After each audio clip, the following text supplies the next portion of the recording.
Hello बच्चों, आज हम लोग पढ़ेंगे बैक्टीरिया यानी कि प्लांट किंगडम में जो मोनेरा है उसमें बैक्टीरिया का जिक्र किया गया है, तो उसके बारे में उसके डिटेल में हम लोग पढ़ेंगे। ओके, तो आप लोग नोट्स बनाते रहिए और साथ में रिवाइज करिए, लर्न करिए, उसे क्वेश्चन सॉल्व करिए।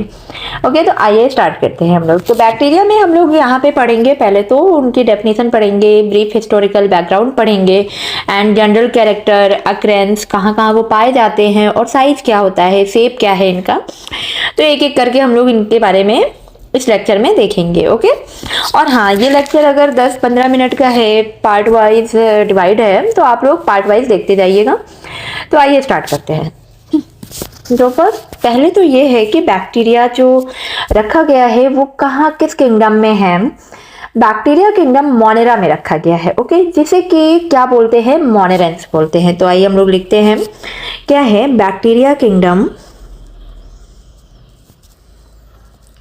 बैक्टीरिया किंगडम थोड़ा लग रहे हैं बहुत मोटा चल रहा है, इसको थोड़ा करते हैं। ओके, बैक्टीरिया किंगडम किस में है, मोनेरा में। ओके, और इसे किस नाम से जानते हैं, मोनेरेंस। आप लोग नोट्स बनाते जाइएगा, ठीक है। और जो ये किंगडम मोनेरा है, किंगडम मोनेरा, इसका क्या है कि ये काफी एंशियंट है। सॉरी, मोनेरा मोस्ट एंशियंट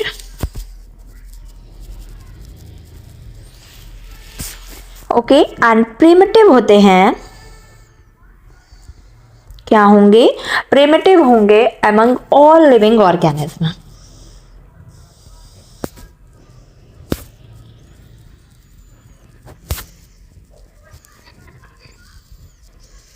देखिए, ये जो किंगडम मोनेरा है ये किस में रखा गया, ये इसका बैक्टीरिया का किंगडम मोनेरा है, जिसे कि मोनेरेंस कहेंगे। काफ़ी ये पुराना, जबकि मोस्ट एंशियंट है, प्रिमिटिव है सारे लिविंग ऑर्गेनिज्म में। और मोनेरा में क्या क्या आता है, मोनेरा में क्या क्या इंक्लूड होगा, मोनेरा इंक्लूड करेगा पहले तो बैक्टीरिया आपका। ओके, बैक्टीरिया करेगा, इसके बाद आर्की बैक्टीरिया, जो कि आपके सिलेबस में दिया है एनसीईआरटी में। आर्की बैक्टीरिया के बारे में भी हम लोग देखेंगे। Okay, and cyano bacteria. Cyano bacteria यानी कि blue green algae, blue green algae, BGA जिसे कि आप कह सकते हो। ओके, अब इसका क्या है, होता है कि ये जो बैक्टीरिया है, बैक्टीरिया एक तरीके के प्रो कैरियोट्स हैं। क्या है, दीज आर प्रोकैरियोट्स। और इसमें विदाउट क्लोरोफिल ए, इसमें विद क्लोरोफिल ए नहीं होगा। क्या नहीं होता है, क्लोरोफिल ए नहीं प्रेजेंट होगा। ओके, ये बिल्कुल ध्यान रखिएगा आप लोग। प्रोकैरियोट्स होते हैं बट इसमें क्लोरोफिल ए नहीं होगा। और इनकी स्टडी को कहते हैं स्टडी ऑफ बैक्टीरिया, बैक्टीरियोलॉजी बोलते हैं। क्या बोलते हैं, बैक्टीरियोलॉजी बोलते हैं, सॉरी। ओके, इनका जो ब्रीफ हिस्टोरिकल बैकग्राउंड है, ब्रीफ हिस्टोरिकल बैकग्राउंड में इनकी जो स्टडी डिस्कवरी की गई थी, पहले हम लोग हेडिंग डाल लेते हैं, ब्रीफ हिस्टोरिकल बैकग्राउंड।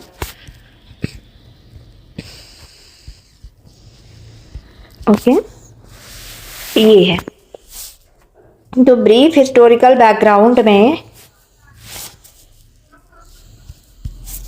इसमें जो फर्स्ट डिस्कवर्ड किया था, डिस्कवरी किसने किया था, डिस्कवरी लिवेनहॉक ने किया था। किसने किया था, लिवेनहॉक ने किया था। लिवेनहॉक ने किया था। इन्होंने क्या किया कि ऑब्जर्व किया रेन वाटर में। सबसे पहले इन्होंने रेन वाटर में देखा, किसमें देखा, बरसात के पानी में देखा, इसे ऑब्जर्व किया और उसका नाम दे दिया उन्होंने एनिमल्क्यूल्स। ओके, इसे ये नाम दे दिया पहले लिवेनहॉक ने। ओके, फिर हुआ क्या, और जो टर्म बैक्टीरिया दिया, टर्म बैक्टीरिया किसने दिया था, टर्म बैक्टीरिया एक एहरनबर्ग नाम के साइंटिस्ट हैं। क्या नाम है, एहरनबर्ग,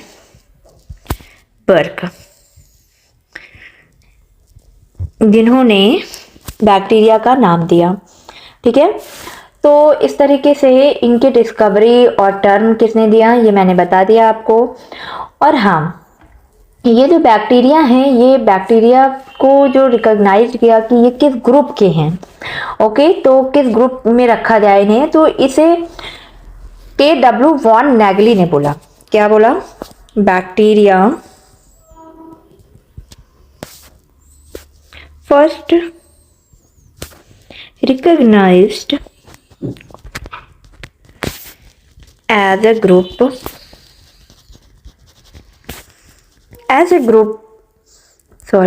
by KW von Naegeli. Okay, KW von Naegeli ने बताया इसको किस में रखा गया है, इसे साइजोमाइसिटीज में, साइजोमाइसिटीज में इसे रखा। ओके, इस तरीके से ये हो गया। अब इसके बाद हम लोग बात करेंगे कि इनके जनरल कैरेक्टर क्या क्या हैं। ठीक है, हाँ, लुईस पास्चर का भी इसमें इनका रोल रहा है बैक्टीरिया में। लुईस पास्चर ने क्या किया था कि सबसे पहले इसे डिमोन्स्ट्रेट किया था कि फर्मेंटेशन एंड डिके में बैक्टीरिया का रोल क्या होता है। इसे भी आप नोट कर सकते हो, एक सेकेंड। हाँ, आप यहाँ कर सकते हो कि लुईस पास्चर जो कि इम्पॉर्टेंट हैं ये भी। तो फर्स्टली इन्होंने क्या किया था, फर्स्ट डिमोन्स्ट्रेट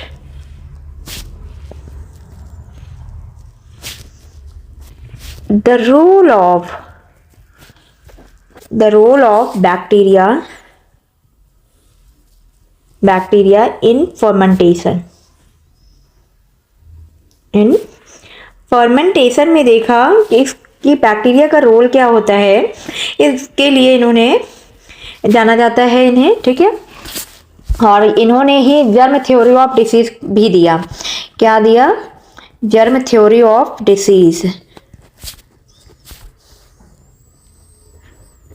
ठीक है, जर्म थ्योरी ऑफ डिसीज दिया। इन्हें ही फादर ऑफ माइक्रोबायोलॉजी भी बोलते हैं। क्या बोलते हैं? फादर ऑफ माइक्रोबायोलॉजी भी बोलते हैं इन्हें। ठीक है, इनको इस तरह बोला गया। अब इन्होंने इनिशिएट किया था ये जर्म थ्योरी ऑफ डिसीज के बारे में, जबकि जो रॉबर्ट कोच हैं इन्होंने डिटेल में इसके बारे में पढ़ा था। ठीक है, जर्म थ्योरी के बारे में। ठीक है, तो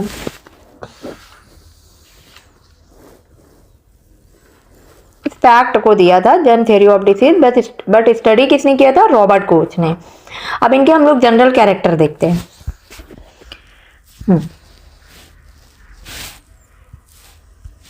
तो इनके जनरल कैरेक्टर में जो कि इम्पोर्टेंट है,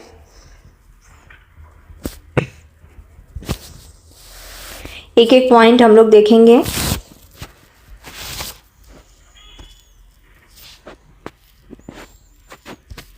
ठीक है, तो इनके पहला पॉइंट है कि ये मोस्ट एंशियंट हैं, मोस्ट एंशियंट। ठीक है, एंड प्रिमिटिव होते हैं ये, यूनिसेलुलर होगा, एंड प्रोकैरियोट्स होते हैं, प्रोकैरियोटिक ऑर्गेनिज्म हो गए। ओके, ये सब नोट करते जाइएगा आप लोग। ठीक है, एंड नेक्स्ट आपको देखने को मिलेगा कि इसमें सेल वॉल प्रेजेंट होती है। बैक्टीरिया में सेल वॉल प्रेजेंट होती है, इसलिए इसे प्लांट में रखा जाता है। It is considered as plant due to presence of cell wall. Okay, इनमें सेल वॉल प्रेजेंट होती है, इस वजह से प्लांट की कैटेगरी में इन्हें रखा गया है। ठीक है, प्लांट की एक क्या होती है, विशेषता होती है ना कि इसमें सेल वॉल प्रेजेंट होती है, तो वही बैक्टीरिया में भी होती है, तो इसे प्लांट में भी रखा गया है। ठीक, अब प्लांट में भी रखा गया। अब ये क्या है कि बैक्टीरिया सिंगली लिव भी करते हैं और कभी कभी ग्रुप में भी लिव करते हैं। Okay, bacteria. तो हम लोग नेक्स्ट पॉइंट जो लिखेंगे, बैक्टीरिया में singly but some are found in group। कुछ ये ग्रुप में भी प्रेजेंट होते हैं और कुछ सिंगली भी होते हैं। और नेक्स्ट पॉइंट ये है कि इसमें ट्रू न्यूक्लियस एब्सेंट होता है। ट्रू न्यूक्लियस नहीं होगा यहाँ पे, जैसे कि न्यूक्लियर मेम्ब्रेन नहीं होगी, इसमें न्यूक्लियोलस नहीं होगा, हिस्टोन प्रोटीन नहीं होगी, तो इसलिए इसमें ट्रू न्यूक्लियस एब्सेंट होता है। तो नेक्स्ट पॉइंट क्या होगा हमारा, ट्रू न्यूक्लियस जो होगा वो एब्सेंट होता है, that is absent, that is nuclear membrane, nucleolus and histone protein. आप लोग जैसे कि कोचिंग में जो बच्चे कोचिंग नहीं कर पा रहे हैं तो उनको भी नोट्स कोचिंग में बनवाई जाती है, तो मैं ये आपको नोट्स प्रोवाइड करा रही हूँ। आप इसे नोट्स बनाइए और लर्न करिए और रिवाइज करिए, क्वेश्चन सॉल्व करिए। इससे अच्छी क्या बात होगी कि आप साथ में पढ़ते भी जा रहे हैं और नोट्स भी बनाते जा रहे हैं। ओके, तो आप लोग नोट्स अच्छे से बनाइए, बढ़िया से, साफ सुथरे, मेरी तरह राइटिंग में नहीं, अच्छे से बनाइएगा। आप ये वीडियो पढ़ी हुई है, आप इसे बार बार देखिए, फिर से आप इसको रिवाइज करिए और नोट्स बनाइए, अच्छे से साफ सुथरे नोट्स बनाइए ताकि दोबारा आप इसे रिवाइज कर सके। ओके, और फिर इसके बाद अब हम लोग नेक्स्ट पॉइंट देखेंगे कि इसमें मेम्ब्रेन बाउंडेड जो स्ट्रक्चर होते हैं। अच्छा, मेम्ब्रेन बाउंडेड जो स्ट्रक्चर हैं जैसे कि माइटोकॉन्ड्रिया है, गोल्गी बॉडी, एंडोप्लाज्मिक रेटिकुलम, इन सब के भी बारे में किसी दिन एक लेक्चर बनाती हूँ मैं। ठीक है, स्ट्रक्चर जैसे कि Golgi body, okay, mitochondria and endoplasmic reticulum. Endoplasmic reticulum ये सब एब्सेंट होता है, ये सब नहीं होगा इसमें। और इसमें क्लोरोप्लास्ट एब्सेंट होते हैं। अब आप कहेंगे क्लोरोप्लास्ट एब्सेंट होता है तो फिर ये कैसे ऑटोट्रॉपिक हो जाते हैं, कुछ कुछ जो होते हैं वो फोटोसिंथेसिस करते हैं बैक्टीरिया, तो ये कैसे कर लेते हैं। तो देखिए, क्लोरोप्लास्ट एब्सेंट होता है बट कुछ बैक्टीरिया क्या करते हैं, कुछ बैक्टीरिया, सम बैक्टीरिया कंटेन, कुछ बैक्टीरिया क्या करती है, एक पिगमेंट कंटेन करते हैं जिसे कि कहते हैं बैक्टीरियोक्लोरोफिल। बैक्टीरियोक्लोरोफिल का नाम दिया गया है जो कि इसमें प्रेजेंट होता है और ये क्या परफॉर्म करते हैं, फोटोसिंथेसिस, जो कि खुद से अपना खाना, फूड बनाते हैं। ओके, तो ये किसके कारण बनाते हैं, बैक्टीरियोक्लोरोफिल के कारण। ओके, अंडरलाइन कर लिया करिए जो आपको इंपॉर्टेंट लगे। ठीक, जैसे कि ट्रू न्यूक्लियस एब्सेंट होता है तो अंडरलाइन कर लीजिए। मेम्ब्रेन बाउंडेड स्ट्रक्चर जो है ये भी एब्सेंट होगा। ठीक है, तो इसे आप इंपॉर्टेंट पॉइंट जो है वो नोट कर सकते हैं। और फिर इसके बाद जो इनमें रिप्रोडक्शन होता है तीनों तरीके से होता है। वेजिटेटिव रिप्रोडक्शन किससे होता है, रिप्रोडक्शन वेजिटेटिव से भी होगा एंड एसेक्सुअल भी होगा, इनके बारे में हम लोग पढ़ेंगे आगे, और सेक्सुअल भी होता है। ठीक है, तो वेजिटेटिव रिप्रोडक्शन किसके थ्रू होता है, मेनली बाय फिजन के थ्रू होता है। यहाँ पे तो नहीं बताऊंगी, आगे हम लोग पढ़ेंगे। ठीक है, और फिर इसके बाद क्या होता है कि इसमें फ्लैजिलेटेड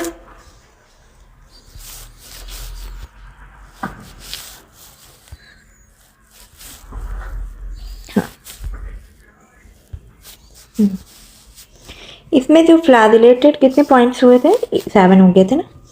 8 पॉइंट है कि फ्लैजिलेटेड गैमेट्स नहीं होते हैं, ये इंपॉर्टेंट पॉइंट है। Flagellated gametes are not formed. Okay, अब इनका हम लोग अक्रेंस देखते हैं कि कहाँ कहाँ पाए जाते हैं, कहाँ कहाँ इनकी संभावना हो सकती है कि ये पाए जाएंगे। तो इस तरीके से आप हेडिंग डालिए अक्रेंस करके, बढ़िया से ब्लैक पेन से अच्छे से कलरफुल कॉपी बनाइए, बहुत ज़्यादा पेन यूज करने की ज़रूरत नहीं है। ठीक, अब हम लोग अक्रेंस देख लेते हैं। तो पहली बात तो ये कॉस्मोपॉलिटन होते हैं। कॉस्मोपॉलिटन का मतलब होता है कि वर्ल्ड वाइड मिलेंगे, मतलब हर जगह, एवरीवेयर, हर जगह ये देखने को मिलते हैं। ठीक है, तो क्या क्या लिखेंगे हम लोग पॉइंट? कॉस्मोपॉलिटन एक वर्ड का यूज किया जाता है कुछ कुछ एग्जाम्स में, तो इसको ध्यान रखिएगा। इनका मतलब होता है कि ये वर्ल्ड वाइड यानी कि एवरीवेयर, हर जगह पाए जाते हैं। ठीक, इन डिस्ट्रीब्यूशन में, समझ रहे हैं ना, ये हर जगह आपको देखने को मिलेगा। इसके बाद है कि ये जो सबसे ज़्यादा देखने को मिलते हैं, मोस्टली जहाँ प्रेजेंट होते हैं, तो वो है इन द सॉइल में। ओके, सॉइल हो गया, एयर हो गया, जैसे कि वाटर, ऑर्गेनिक मैटर। ठीक है, सॉइल में होता क्या है, इसलिए सॉइल में ज़्यादा देखने को मिलते हैं क्योंकि यहाँ पे ये एयर, वाटर, ऑर्गेनिक मैटर सब कंटेन करते हैं। ठीक है, बिकॉज इट कंटेन्स। भाई जहाँ पे गंदगी होगी, जहाँ पे आपको लगेगा कि हाँ नहीं ये सरवाइव करने लायक है, इनकी सारी मतलब कंडीशन देखने को मिलेगी, वहीं पे ये प्रेजेंट होंगे। तो ये कहाँ कहाँ प्रेजेंट होते हैं? सॉइल में प्रेजेंट होगा, क्योंकि सॉइल में क्या होता है कि उसमें air, water and organic matter का मिक्सचर देखने को मिलेगा, इसलिए यहाँ सॉइल में सबसे ज़्यादा प्रेजेंट होते हैं। ऐसे तो हर जगह देखने को मिलेंगे, बट सॉइल में सबसे ज़्यादा। और ये एक खास बात है कि ये कहाँ पे भैया, ये हेल्दी ह्यूमन ब्लड में नहीं मिलेगा। ठीक है, जब कोई इंसान बीमार होता है तभी उसे इन्फेक्शन होता है, तभी उसमें बैक्टीरिया पाए जाते हैं। हेल्दी ह्यूमन ब्लड में नहीं देखने को मिलेगा। और कहाँ कहाँ नहीं मिलेंगे? ट्यूबवेल वाटर में, ट्यूबवेल वाटर में नहीं मिलेंगे। वोल्केनो पिट्स में देखने को नहीं मिलते हैं। वोल्केनो जो निकलता है उसमें टेम्परेचर बहुत होता है। ठीक है, यहाँ पे आपको बैक्टीरिया कभी भी देखने को नहीं मिलेगा। And deep strata, deep strata of rocks में, रॉक्स जो हैं, पत्थर जो हैं, उनके डीप सबसे नीचे वाली जो लेयर होती है वहाँ पे आपको बिल्कुल भी ये देखने को नहीं मिलेंगे, बैक्टीरिया वहाँ प्रेजेंट नहीं होता है। ठीक, अब हम लोग नेक्स्ट पॉइंट देखते हैं, साइज के बारे में देखेंगे, साइज एंड शेप के बारे में क्या पढ़ेंगे? Size and shape. तो पहले हम लोग साइज के बारे में पढ़ लेते हैं, साइज ऑफ बैक्टीरिया। ओके, तो साइज ऑफ बैक्टीरिया में फर्स्ट है, साइज ऑफ बैक्टीरिया, ये जो इनका रेंज होता है, ये किसके रेंज के बिटवीन पाए जाते हैं? 5 to 22 माइक्रोन की, सॉरी माइक्रोन। ठीक है, एंड स्मॉलेस्ट बैक्टीरिया इसमें कौन सा होगा इनके साइज में? Smallest bacteria, smallest and largest, largest bacteria, smallest bacteria Dialister pneumosintes होगा, सॉरी डायलिस्टर।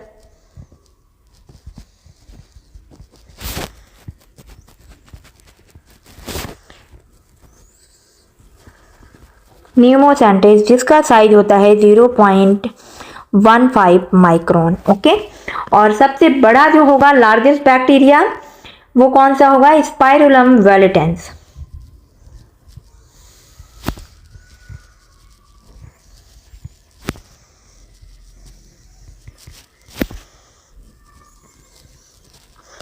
ओके, ये हो गए।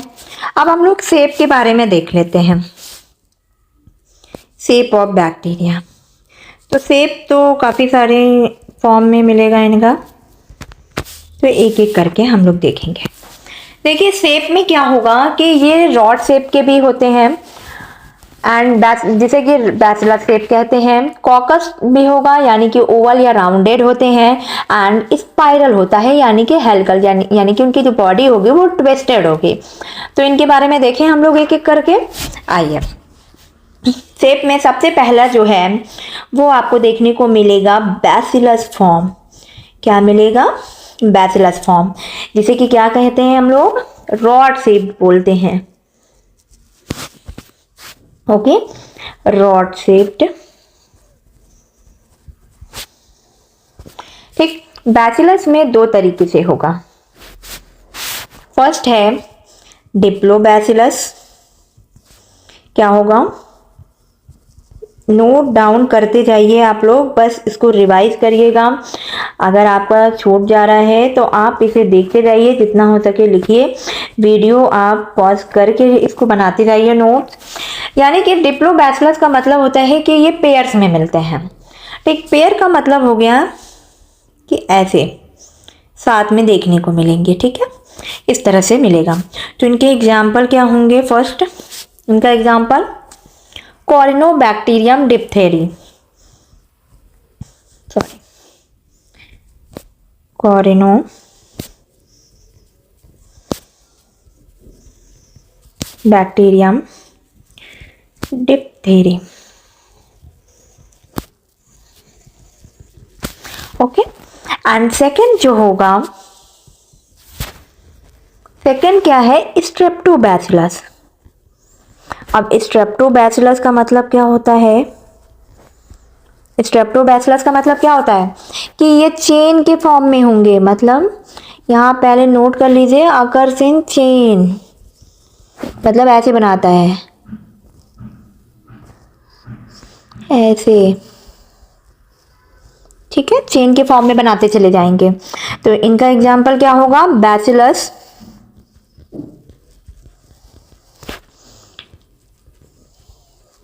ट्यूबरक्यूलोसिस, ठीक, एंड बैसिलस एंथ्रेसिस। ठीक है, ये आपका बैसिलस फॉर्म हो गया। अब हम लोग नेक्स्ट फॉर्म जो देखेंगे वो देखेंगे कॉकस फॉर्म। तो कॉकस फॉर्म में देखेंगे हम लोग, कॉकस का मतलब हो गया क्या? ओवल, ओवल या राउंडेड। आप लोग अच्छे से इसमें हेडिंग डाल के बनाइएगा। ओके, राउंडेड होगा या स्फेरिकल होते हैं। ठीक, और ये सबसे छोटे होते हैं, याद रखिएगा क्या होते हैं? स्मॉलेस्ट। ये फॉर्म इनका सबसे छोटा होगा, स्मॉलेस्ट एमंग ऑल। ओके, इनमें क्या होंगे? इनमें काफी सारे फॉर्म, मतलब फॉर्म में होते हैं कॉकस में, जैसे कि आपको एक एक करके बताती हूँ मैं। बन जाएगा ना? ओके, नेक्स्ट लेती हूँ। देखिए, नोट डाउन कर लीजिएगा आप लोग। देखिए, सबसे पहला होता है माइक्रोकॉकस। क्या कहते हैं? माइक्रोकॉकस। माइक्रोकॉकस में मतलब होता है कि ये सिंगली होते हैं, सिंगल फॉर्म में। इनका एग्जांपल क्या होगा? माइक्रोकॉकस ल्यूटियस।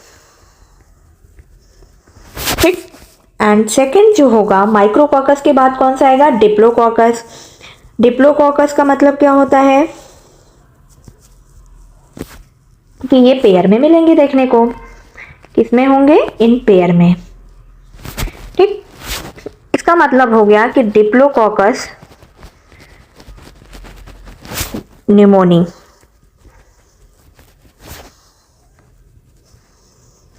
ठीक है, डिप्लोकॉकस, माइक्रोकॉकस हो गया। एंड अब हम लोग देखेंगे कि स्ट्रेप्टोकॉकस कौन सा होगा,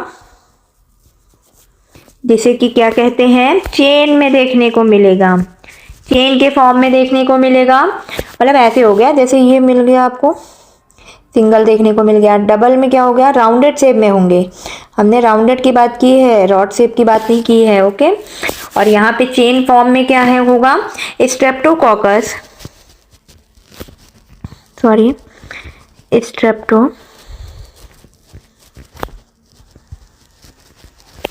स्ट्रेप्टोकोकस लैक्टिस। ओके, क्या होता है चेन फॉर्म में, ऐसे ऐसे ये चेन बनाते जाएंगे। ठीक है, हो गया ना आपका स्ट्रेप्टोकोकस चेन के फॉर्म में। एंड नेक्स्ट होगा टेट्राकोकस। टेट्राकोकस का मतलब होता है, टेट्राकोकस का मतलब होता है ये 4 नंबर में इकट्ठे पाए जाते हैं, मतलब कि 4 इन नंबर। ये कितने मिलेंगे देखने में इकट्ठे एक साथ, 4 इन नंबर, जिसे कि नाइजीरिया बोलते हैं, निजेरिया। ओके, जैसे ये हो गया ये। ओके, ऐसे देखने को मिलेंगे ये। ठीक है, ये टेट्राकोकस हो गया। एंड इसके बाद है स्टेफाइलोकोकस।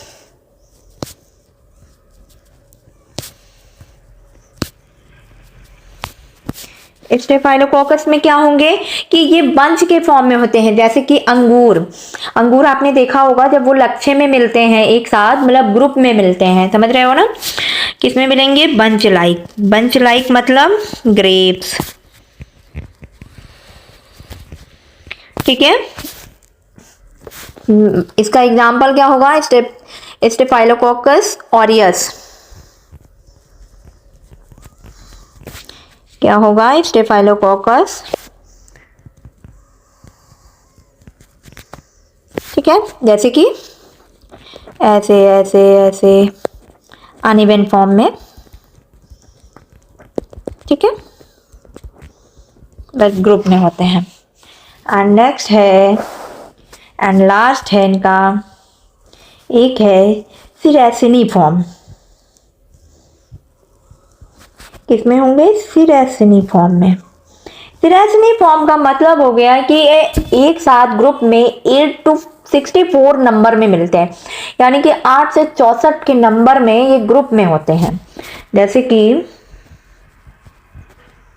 जैसे यहाँ पे तो आपका अनइवन हो गया, जैसे 4 के ग्रुप में मिल रहा था, वैसे ये 8 से 64 के बीच में नंबर में मिलते हैं। ठीक है, group of 8 to 64 in number. तो इनका एग्जाम्पल क्या होगा, यानी कि एक तरीके से ये क्या बना लेते हैं, क्यूब मैनर में हो जाते हैं, अरेंज्ड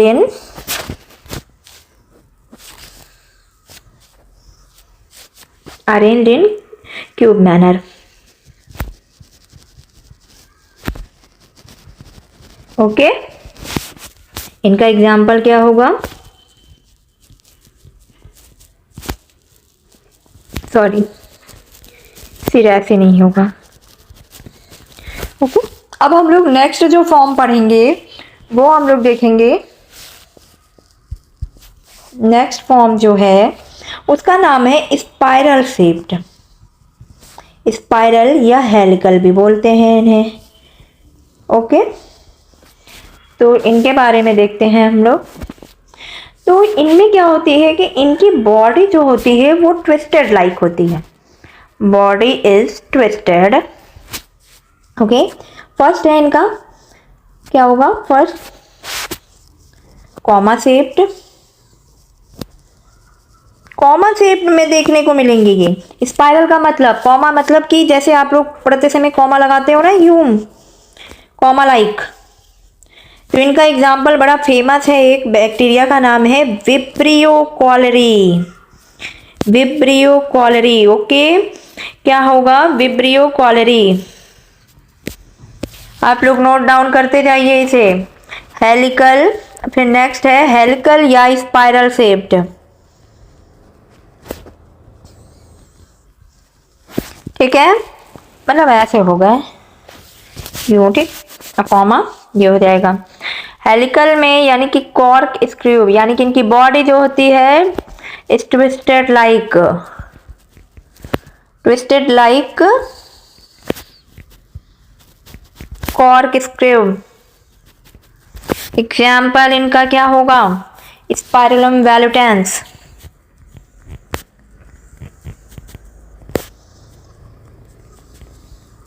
ओके, ये हो गए आपके साइज एंड शेप, इतने हो गए जो कि इम्पोर्टेंट हैं, आप लोग इसे पढ़िएगा। और फिर हम लोग आगे पढ़ेंगे कि स्टेनिंग ऑफ बैक्टीरिया, यानी कि स्टेनिंग दो तरीके से हो सकती है जिनको अलग अलग ग्रुप में डिवाइड किया गया है। फर्स्ट है gram positive and gram negative. देखो होता क्या है, एक बार हल्के से बता देती हूँ मैम कि स्टेनिंग में क्या करते हैं, इनकी जो स्टेनिंग होती है वो दो तरीके से होती है। अगर ये क्रिस्टल वायलेट से एंड आयोडीन से इन्हें स्टेन किया जाता है, अगर बैक्टीरिया पर्पल कलर गेन कर लेते हैं, अगर बैक्टीरिया पर्पल कलर गेन करके फिर उन्हें 95% एथिल अल्कोहल से डिस्टेन किया जाता है, वॉश किया जाता है, तो उसमें दो तरीके से बैक्टीरिया प्रेजेंट होंगे। मतलब इन्हें जो स्टेन किया जाता है, इन्हें जो स्टेन करेंगे, स्टेन विद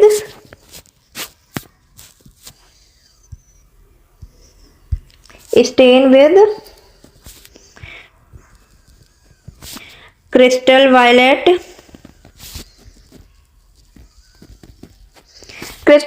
एंड आयोडीन से इन्हें स्टेन किया जाता है। और ये बैक्टीरिया क्या करते हैं, बैक्टीरिया गेट्स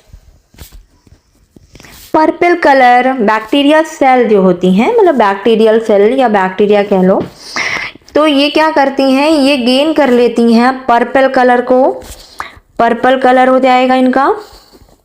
ओके, फिर नेक्स्ट क्या होते हैं कि इन्हें डिस्टेन किया जाता है, वॉश किया जाता है, किससे?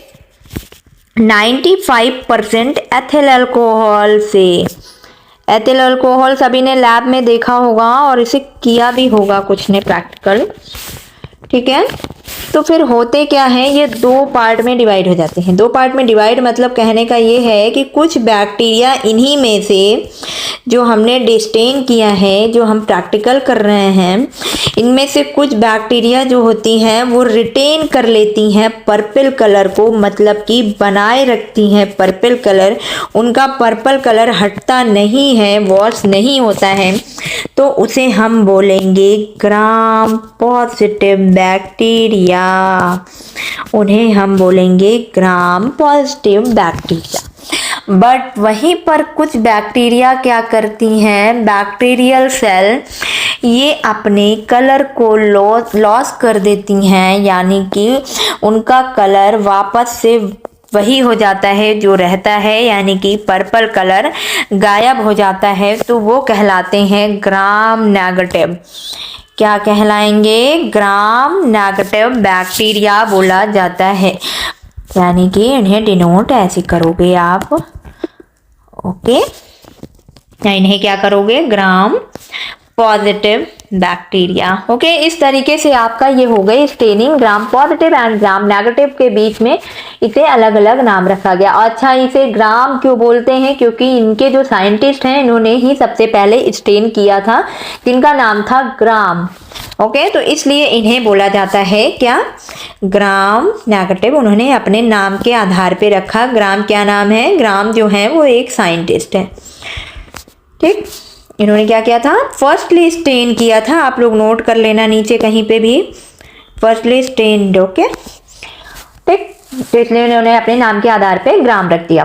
तो आगे हम लोग अब नेक्स्ट वीडियो में देखेंगे कि जो बैक्टीरिया का स्ट्रक्चर है और उनके स्ट्रक्चर के अलग अलग जो लेयर बना रही हैं उनके बारे में डिटेल में पढ़ेंगे। And gram positive and gram negative का मैं चार्ट भी दूंगी बैक्टीरिया का, कि उनके कैरेक्टर क्या क्या है, मतलब कॉम्प्रिहेंसिव स्टडी जो कंपेयर करने कि एक हम लोग टेबल बनाएंगे, तो उसे हम लोग नोट डाउन करेंगे। फिर इसके बाद हम लोग देखेंगे कि उसमें बैक्टीरिया में न्यूट्रिशन कैसा होता है। न्यूट्रिशन यानी कि ऑटोट्रॉपिक भी होते हैं एंड हेटरोट्रॉपिक भी होते हैं।